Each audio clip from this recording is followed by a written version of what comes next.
Բարև ձեզ, դուք դիտում եք Դիտակետը, այսօր քաղաքագետ Արմեն Գրիգորյանի եւ իմ գործընկեր Դերնիկ Մալխասյանի հետ խոսելու ենք օրվա կարևոր թեմաների մասին։ Ըստ երևույթին նախատեսված էր անդրադառնալ վաղը հունվարի 18-ին Ազատության հրապարակում տեղի ունեցող հանրահավաքին, բայց այսօր պատասխանելով բնական պաշարների եւ էներգետիկայի նախարար Արմեն Մովսիսյանի հայտարարությանը 5 շաբթի օրը կարծեմ արված հայտարարությանը, որ գազային պայմանագիրը շահեկանորեն ավելի լավն է, քան գույք պարտքի դիմաց համաձայնագիրը, հայտարարությամբ հանդես եկավ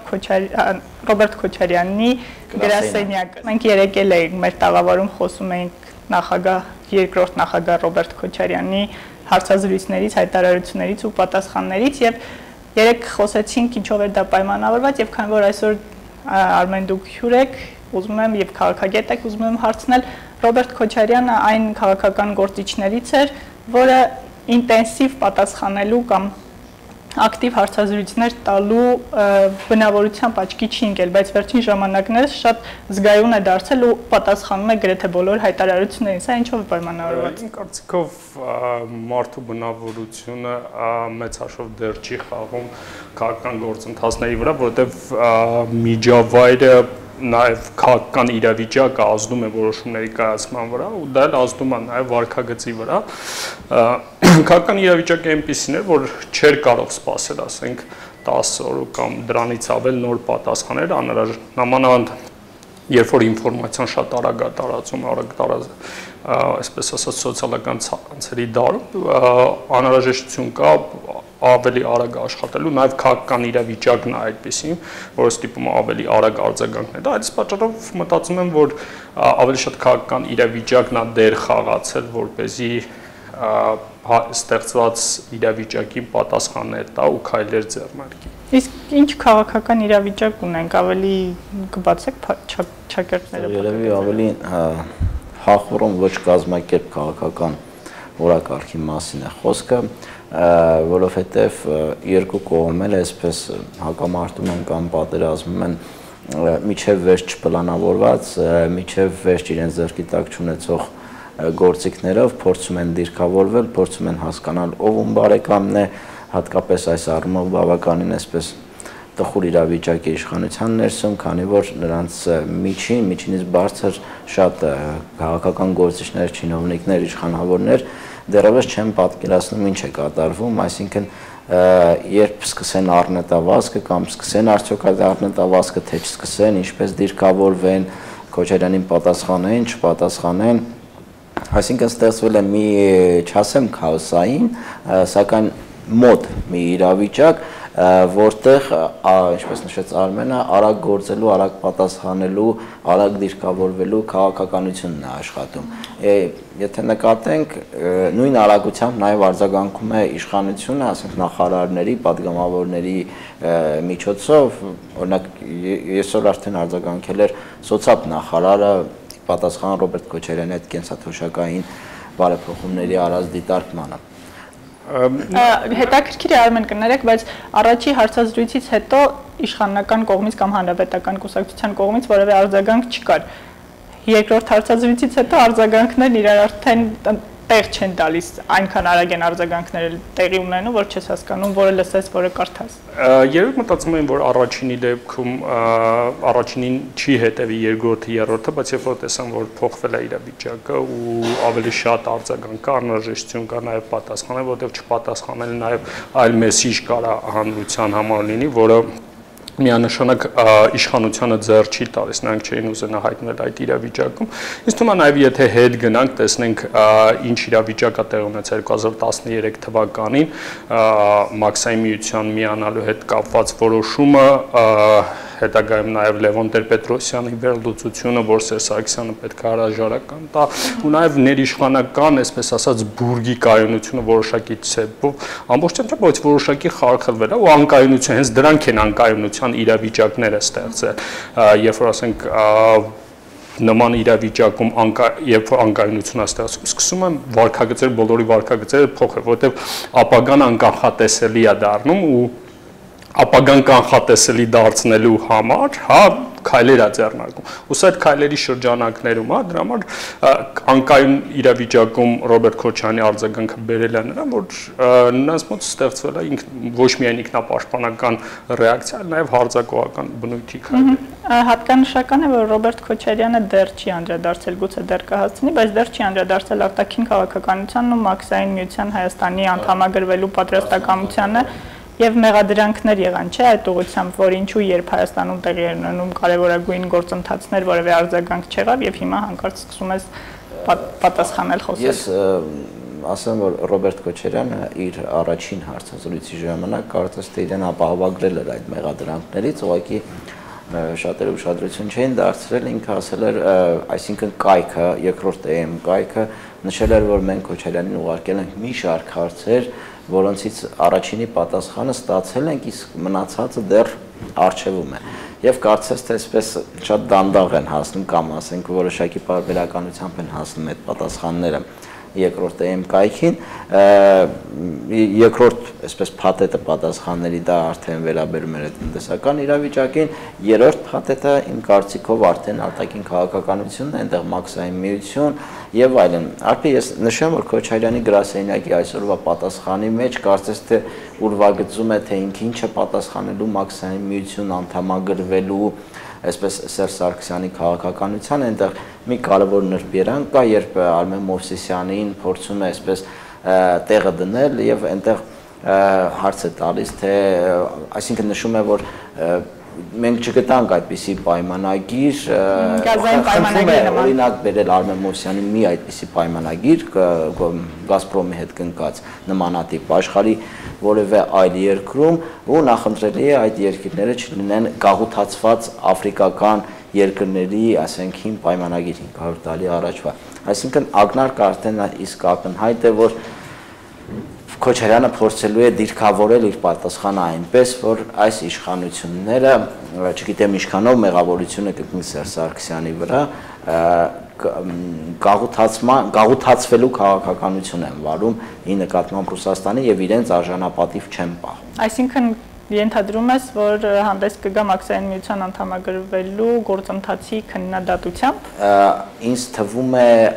ոչ անմիջական քննադատությամբ, սկզբունքային քննադատությամբ, այլ գործընթացի որակը ինքը կքննադատի, որ կարելի է անել ինչ-որ բան, բայց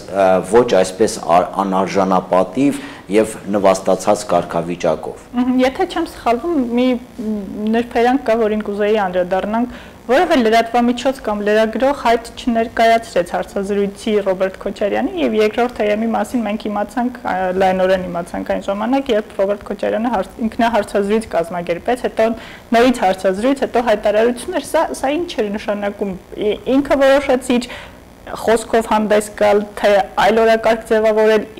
ու կարծում եմ շատ-շատերի մոտ սա անհանգստություն առաջացրեց ու մարդիկ սկսեցին նույնիսկ բողոքել, թե ինչու են ինքնահարցազրույցն ու երկրորդ EM-ը վկայակոչելով մարդիկ։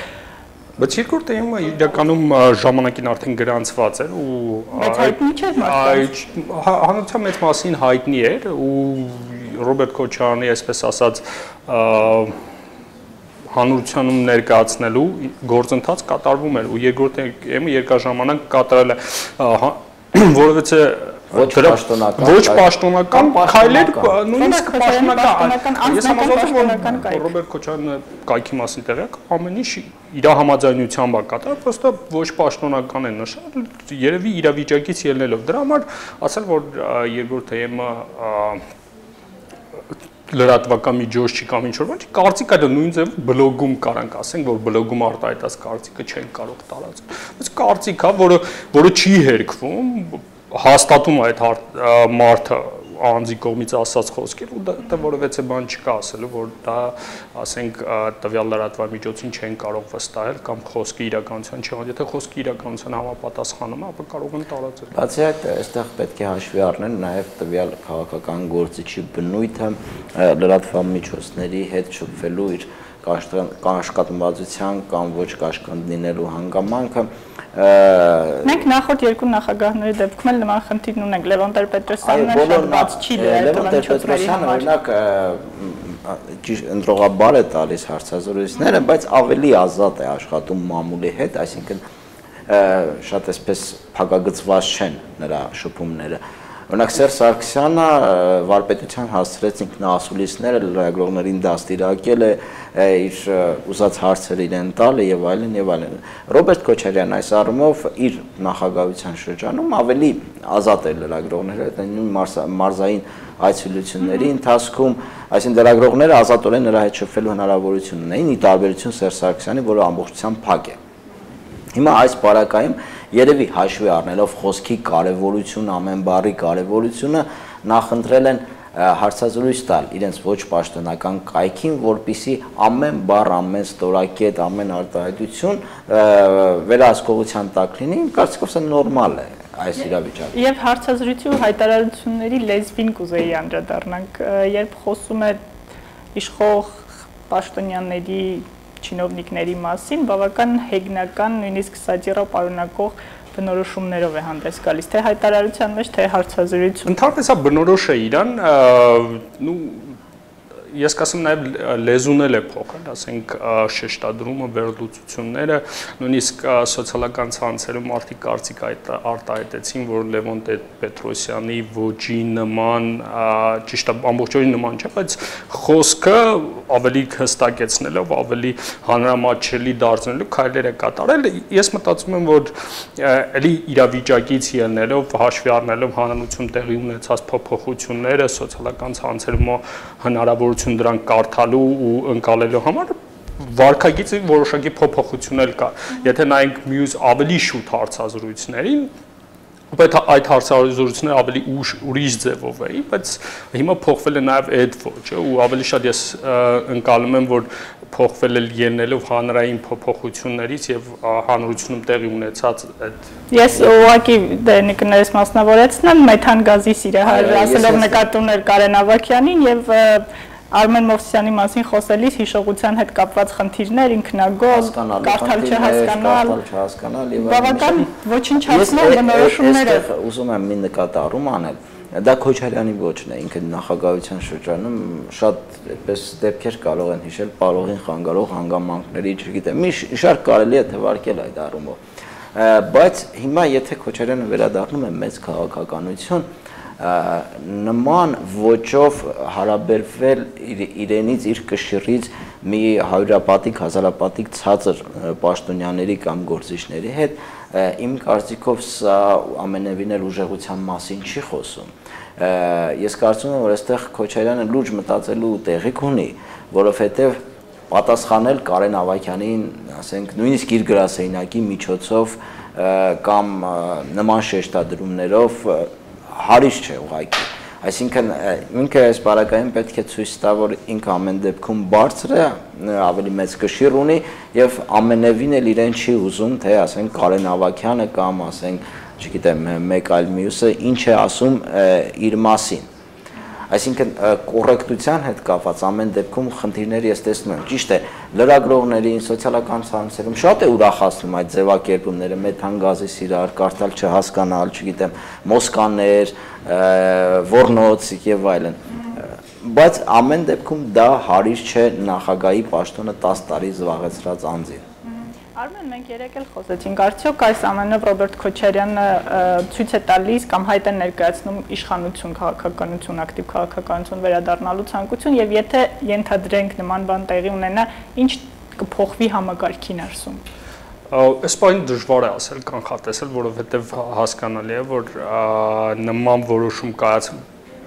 որոշակի չափով կա, հա, այդ երևում է նման ցանկությունը, բայց ասել, որ այդ քայլը հաստատ տեղի կունենա, այս պահին դեռ հնարավոր չէ,